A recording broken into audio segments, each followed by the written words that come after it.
This is Granax Aurelius from the Horny Herons, and this is Fitting Fundamentals.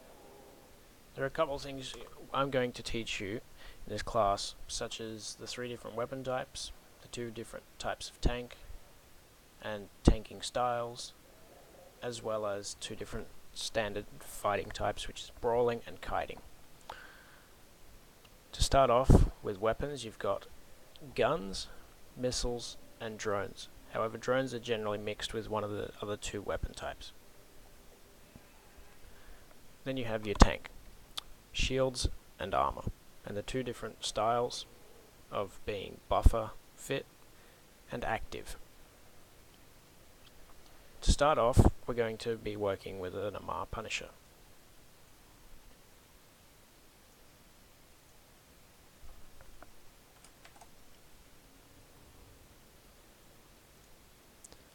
Now, the Punisher has a 5% small energy turret damage and a 4% bonus to all armor resistances.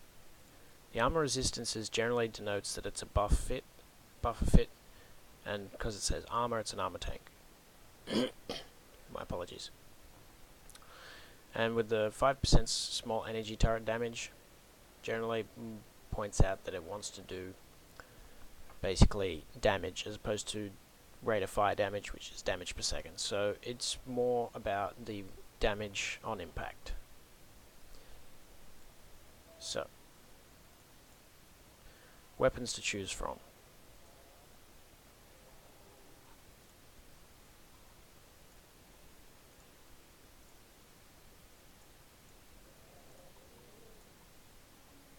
You've got 3 different types in the small pulse lasers, because they're a short range weapon, as this is going to be a brawler. You have Gatling, dual light, and small focus pulse lasers. Now, Gatling pulse lasers generally have, being the smallest size of the 3, have short fall-offs, short optimals, and low damage modifiers. However, they have a high rate of fire and high tracking, and less fitting requirements. Small focus pulse laser, being the biggest of the 3, generally have more range, more damage modifier, more fall off, but less tracking and less rate of fire. Because the Punisher has damage per level, we're going to be using the focus pulse laser to further improve its already high impact damage.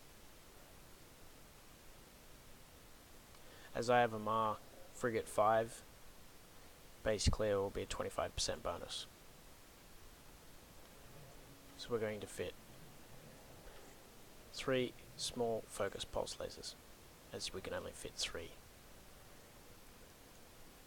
Next, for the utility slot, because lasers use a large amount of capacitor, we're going to be using a vampire to help keep it stable, and also cause some cap warfare towards your enemy. Vampires will take capacitor and put it in your own capacitor pool, as long as your capacitor is lower than theirs. Next is propulsion. Because it's a close range brawler, you're probably thinking a micro warp drive is probably the best to go for. Fast speed gets you up close. However, because the Punisher only has 2 medium slots, you have no way of keeping yourself at short range without a web. You could fit a micro warp drive in a web, however you have no means of preventing your enemy from escaping. Henceforth, you're going to have to use a warp scrambler.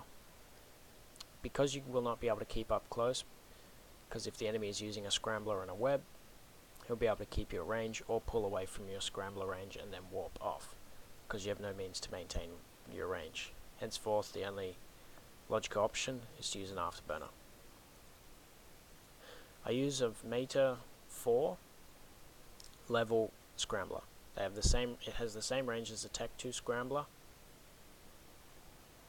except the trade-off is that it uses 1 gigajoule less cap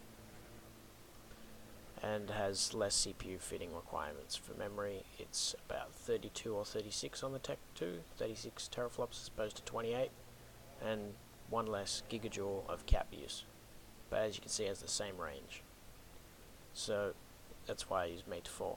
However, they do cost a little bit more, quite a bit more than Tech 2. Any ship I fit will always have a damage control, except for a few exceptions with some kite ships that are designed to maintain range and not really take damage at all. So, in my opinion, damage controls are a must, as they give you shield resistances, not so very important on this ship. Armor, very important, gives you 15% increase across the board. And then hull damage resistance. Now, you're probably thinking, why should I be bothering with this, as you're not supposed to be tanking in hull? Gives you 60% across the board in hull, and if you're in a fight, it might buy you that little extra time to actually win the fight. I've been in a couple of frigate fights where I've reached hull and then destroyed the enemy target when I reached their hull because they didn't have a damage control, which means there was no damage mitigation. Ended up destroying them and escaping with 10% hull.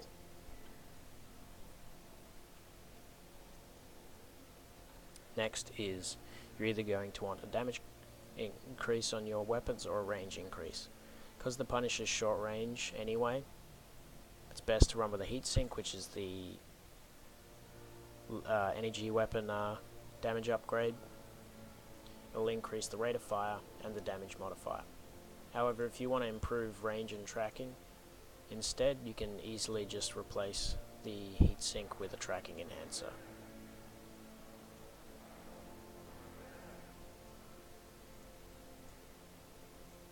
Which will increase your optimal range, your fall off bonus, and your tracking speed. Personal preference. Next, you're going to want to increase your resistances. Now, Amar ships generally have a pretty good across the board resistances with their armor. And because I've got Amar Frigate 5 again, I've got a 20% bonus on the armor resistances, which means most of these are pretty good. You could fit an explosive, but with how good Amar's base resistances are, you can just go with an adaptive nanoplate, which will give you omni resistances and almost have everything at 50% across the board, making it hard for people to choose damage selection. However, on a frigate scale, it's still probably best to use explosive against it. The reason why we use adaptive nanoplates on frigates is because they use 1 megawatt of power, and it's generally on most ships frigates impossible to fit an energized version, which will provide more resistances but require a very large amount of CPU. As you can see, we don't have much.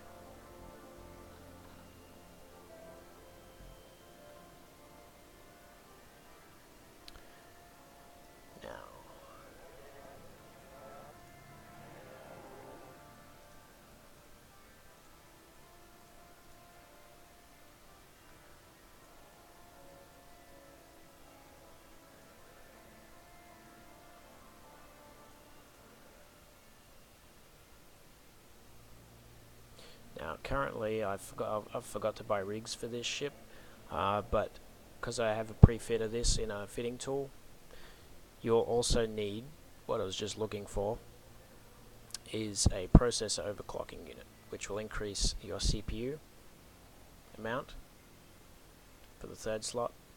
As with most Amar frigates, you can fit a 400mm armor plate, which with the Punisher will require 2 ancillary current routers and a small processor overclocking unit. So they can generally fit the Meta 4 400mm reinforced rolled tungsten plate, giving you a very hard, heavy amount of hit points. So if I just turn this off, you should be able to turn it on, and you'll end up with many more hit points. Very large amount, almost about 1.2k. No, 1050. Okay. Seeing as we don't have the rigs, hopefully there is an adaptive nanoplate in the station that we can just use as a temporary replacement, because tank is a bit more important than having more damage in this case if you don't have the rig. Okay. Then you're going to want to go for ammunition. Because I've got Tech 2 lasers, I've got 3 different types. I've got Conflagration, Scorch, and Imperial Navy multi-frequency. Conflagration is your highest damage output. Short range though, there are some nerfs to getting such damage. 50% reduced optimal range, 30% reduced tracking, and 25% reduced capacity usage. So it's going to suck a lot of cap, have trouble hitting, but doing a lot of damage at short range. This is more designed for shooting stuff above its weight class, such as destroyers and up, or extremely slow frigates. So, to substitute this, use Imperial Navy Multi-Frequency, which is the faction version of the short-range Tech 1 ammo. Has more damage than the Tech 1 ammo, but just costs a little bit more. It only has 50% reduced optimal range only, so this is going to be your primary damage. And then your third type of ammo you're going to be carrying is the Tech 2 Scorch. It has some buffs and debuffs, gives it a 50% increased optimal range and 25% decreased tracking speed. However, its base damage is reduced, but this is because it gives you more range. You'll hit an optimal of about 11 kilometers with my current skills and 13 kilometer fall off with Scorch loaded. Now how fall off works, because it's a 2 kilometer distance between that when I use Scorch. Fall off works that as soon as you start shooting into your fall off, your damage begins to drop off. So if you were shooting a target that was sitting still, and you're sitting still, because the guns don't have to calculate tracking for the angular velocity and transversal velocity, you're going to be hitting 100% damage application before resistances apply.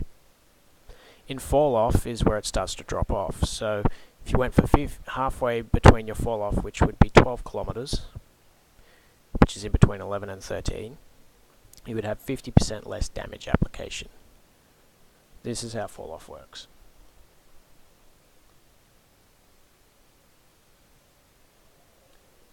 Okay, next we're going to move on to an active tank ship with rockets and shields. The Breacher. Breacher has a light missile and rocket rate of fire per level. This means it prefers DPS over hard hitting. And then the 7.5% bonus to shield boost amount.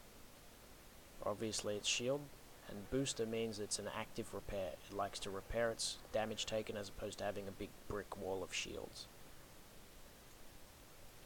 So, for weapon systems, you're going to have to decide what you're going to use.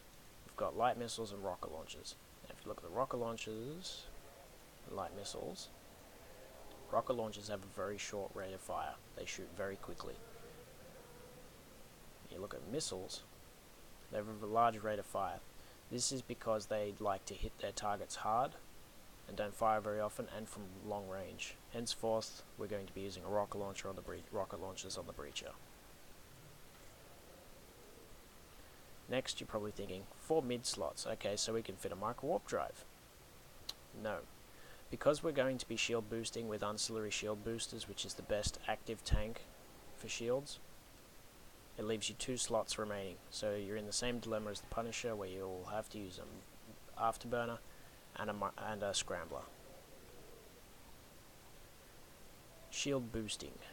Ancillary shield boosting, in comparison to normal shield boosters, which I'll just bring up,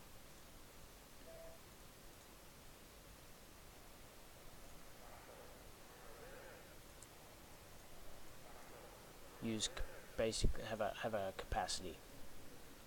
They use cap boosters, or known as ammunition. Now you can use the normal variants. However, normal variant is 2 M3, whereas these ones are 1.5 M3. It just simply means you can fit more in your ancillary shield booster. You can fit 7 with the standard, and Navy variants you can hold up to 9 per booster. And,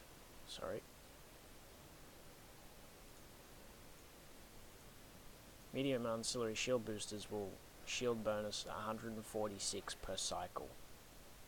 Medium shield boosters are 104. Normal shield boosters will use your capacitor. The reason ASBs are much stronger, they recharge less shield, don't cost you any capacitor, they just require ammunition, which will eventually run out, so will cap, because shield boosters love to suck capacitor. However, the balancing factor of this is the fact that it overheat has a 1-minute reload time on the ASBs. This is why we fit 2 of them. You use one on an overheat, and when that empties and it's reloading, you're using your second one while you wait for it to reload.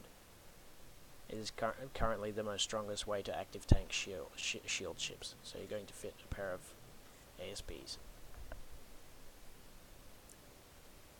Next, again, the magic briefcase of awesomeness. Then you're going to want increased damage application. The ballistic control system will increase rate of fire and missile damage. Now, it's saying that we do not have the required CPU units to equip this. Simply, what we're going to do to fix this issue is to fit a coprocessor Tech 2. It will increase CPU output by 10%.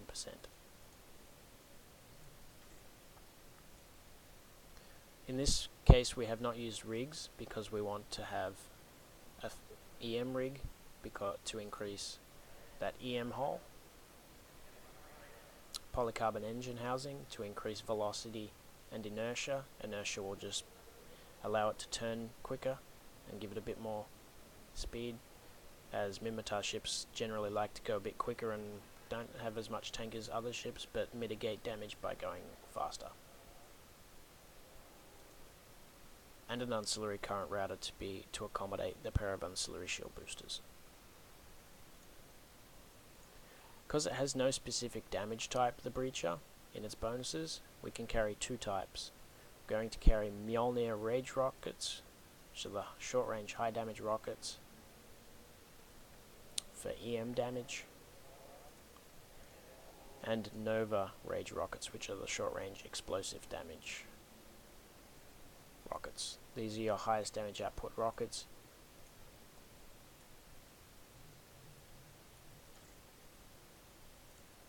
We're going to have Mjolnir equipped to start off. Make sure you load cap boosters and put your excess in your cargo hold. This is essentially this is an active tanked brawling rocket shield ship. Now we're going to go on to a buffer shield fit, but instead we're not going to be brawling the Kestrel, we're going to be doing something different. Because it has a bonus to light missile and rocket damage, not rate of fire, in this case we're going to be using light missiles. And it also has a light missile max velocity, meaning that it increases range and how fast the missiles will travel to target.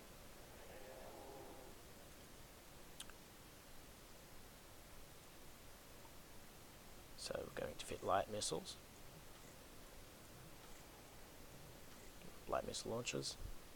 Now, because we're going to be maintaining range as it is a kite boat, we're going to be using a micro warp drive.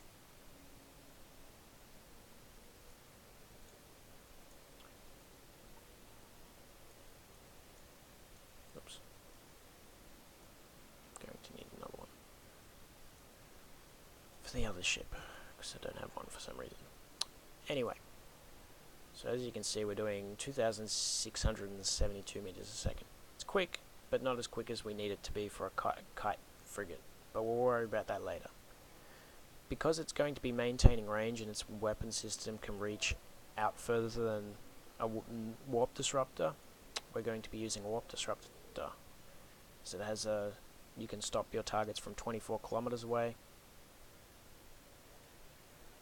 You're going to be using a Tech 2 because it provides more range than the Meta variants. As I'll show you, as it was 24 kilometers. If you go for the high Meta faint warp disruptor, which is Meta level 4, it still only has 20 kilometers range. The only benefits to it is for 25 gigajoules and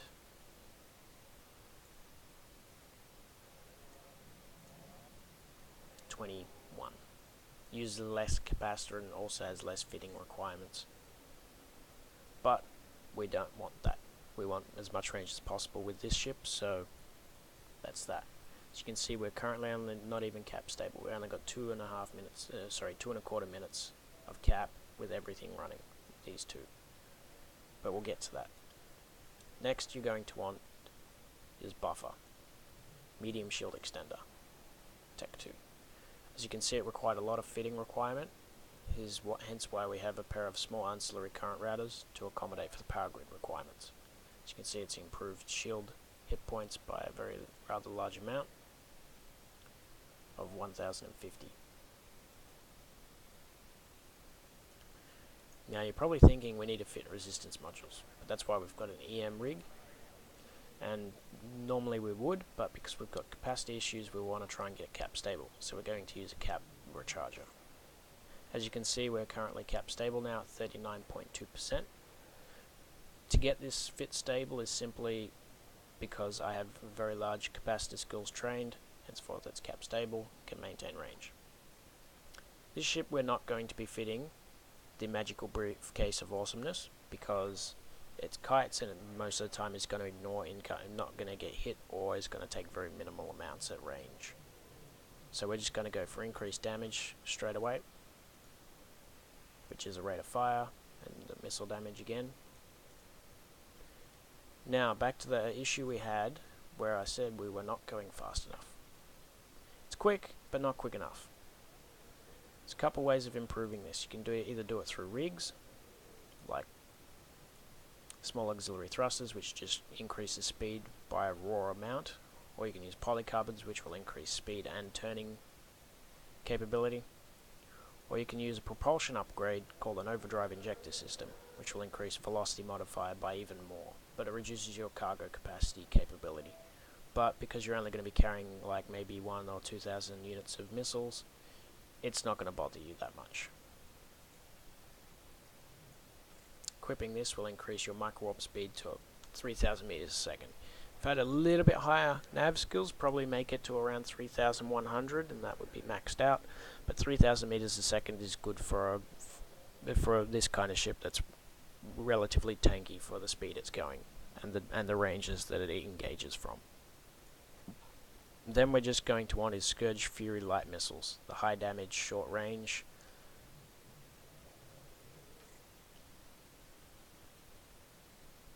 At 38 kilometers.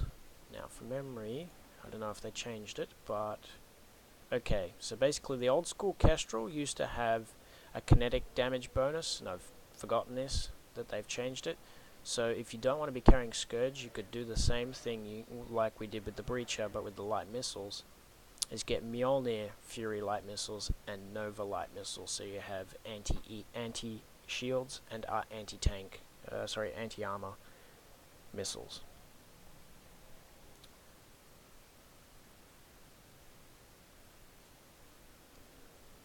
Last, we've got a Tristan. Now, I don't train Galante ships, so the stats on this thing's going to look terrible, but I do know how to fly them. Yeah, and the reason I don't train Galante is because I don't like gay-lante fagoration. So that's just me being an avid Caldari supporter, so I apologize if I've offended any of you gay-lante fagoration players, but that's that. Okay. So, because I do not have hybrids, as I do not like blasters. I like railguns, but I haven't had the motivation to train them yet, so I've just got some Meta 4 blasters, the lowest class, because its main damage is going to come from drones, so the blaster is going to be a bit of a support with the low class ones, where they have very short fall off, very short optimal, and low damage modifier because it's the low class, but has extremely fast rate of fire. It's going to shoot very quickly.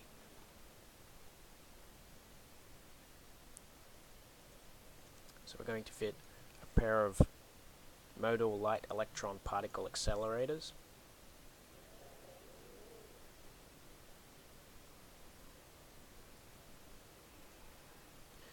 Next, we're going to fit a micro warp drive because we've got 3 mid slots and it's an armor tank, so we can micro warp to get in nice and close with relatively good speed.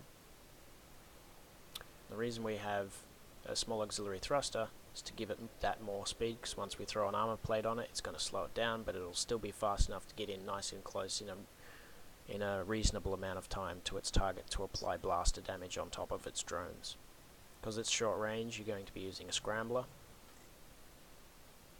and a web to maintain range, because you're using a micro warp drive.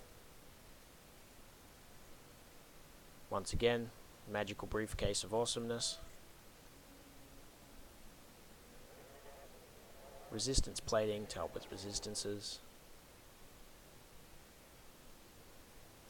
And a 200mm reinforced steel plate Tech 2. The reason it's only got a 200 plate is because Galante ships, or at least on the frigate level, do not like to fit 400 plates. It's just generally not possible. The reason why there's an ancillary current router there is because you're going to want a vampire to help keep your guns going in case you get neutralized. If you wanted to, you could go without the vampire and then fit maybe a reinforced rolled tungsten plate of the 400mm, but that's just personal preference as to which one you want. Now, the drone bay. We have a 40 M3 drone bay, which means we can carry up to a total of 8 light drones. So this ship can only use light drones because of its drone bandwidth. Bandwidth is how many drones you can launch based on a drone's bandwidth itself. Light drones, as I'm about to show you, have a bandwidth of 5 megabits per second. So this just simply means you'll be able to launch up to 5 hobgoblins, or whichever drone you're using, at once. The 3 warriors are more or less going to be spares. So you're just going to move them to the drone bay and the warriors. The other option instead of warriors, if you're getting your ass kicked and you want to try and escape, is instead of carrying warriors, you could carry 3 electronic warfare drones, which will be Hornet EC300s.